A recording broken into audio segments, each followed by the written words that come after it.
Sam had believed that those books could tell a person everything he needed to know. If you could only find the right page, the right line, the right sentence, you could save the world, or change it.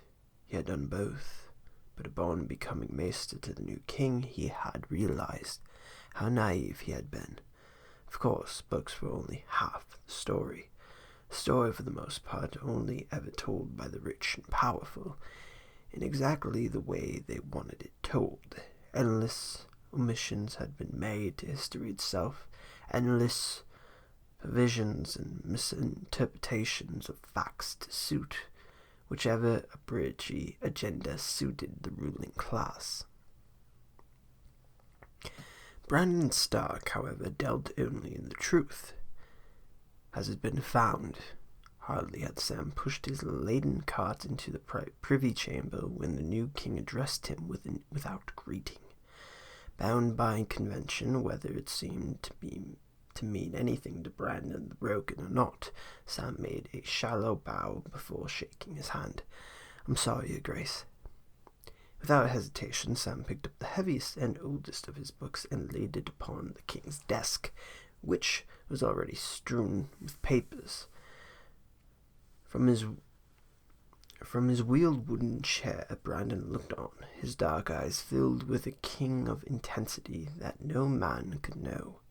"Look." Sam flipped through the book until he reached the page he had marked earlier that morning, or rather the lack of it. For all that remained of page 1013 was a tattered margin lined with a sooty black. The rest of the page had been burned away, lost to the ashes. "Nothing remains," Sam sighed, his heart heavy. Who would do such a thing to a book?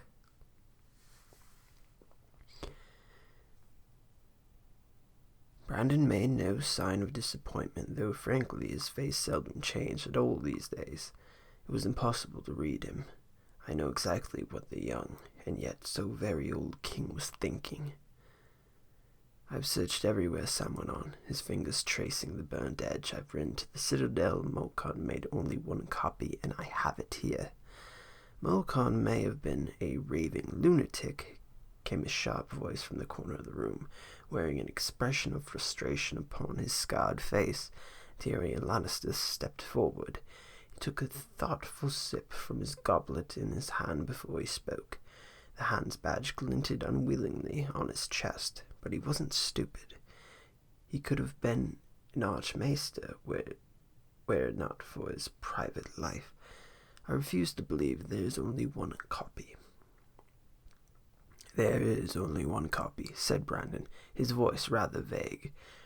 "There was only ever one." Tyrion marched forward, as if seeing the vandalism with his own eyes would change things, but it was not so. The missing page did not materialize. "Well, well," he murmured, stroking his beard, "I wonder how hard I would have to go pray to the gods for a slightly easier life." Your life has never been easy." Brandon's piercing eyes suddenly fell upon his hands, as if staring into his soul. "That is why you are here." Tyrion was silent for a moment, his eyes shut. It was as if, for a few long seconds, he had a terrible headache. Then he gave the king a curt nod. "In that case, Your Grace, I have much work to do." "You will not fail," said Brandon. The tone of his voice did not deviate from the Hamilton monotone, but Tyrion took this as a ringing endorsement of confidence. "Thank you, Your Grace." He gave a short bow. "Now, if you excuse me, I shall waste no time. I hope to have preliminary sketches by sundown tomorrow." "You will not," said Brandon at once. Confused, Tyrion opened his mouth to speak, but the king was too quick. He had turned his head to the direction of Sam, regarding him rather coldly, with disquieting eyes. Sam felt as though he did, as if Brandon could see directly through him. Although he addressed Tyrion, his eyes did not stray away from Sam. "Soon, my Lord Han, you must embark upon another journey." Tyrion missed a beat, but never more than one before he understood. "Oh," he croaked in a tired manner.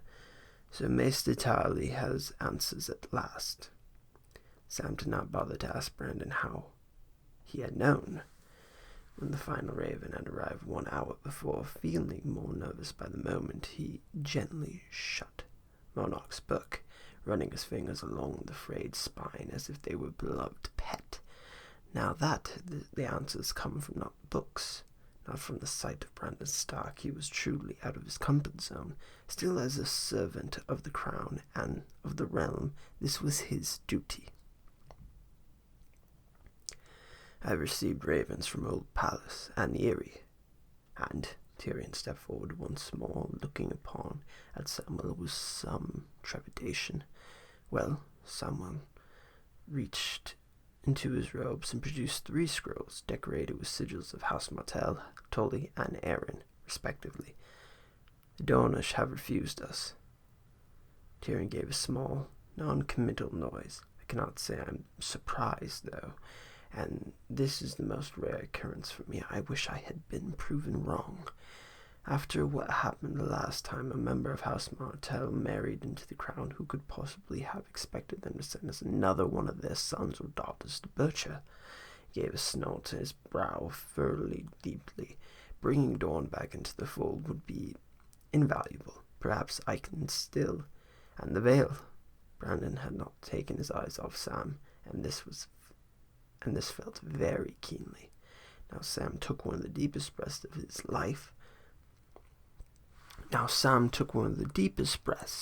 life. Well, they have not refused as such, but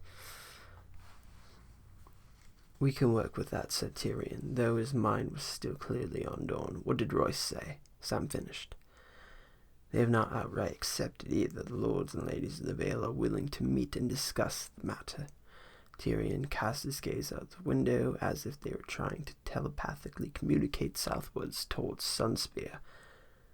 Whom have they offered? Though I cannot say that a marriage with the Arryns could possibly be an advantage as the Dornish match. Actually, Sam cut in the early days of the working relationship, he scarcely challenged the hand at all, his being older and vastly more experienced, but as time has passed, he had grown more confident.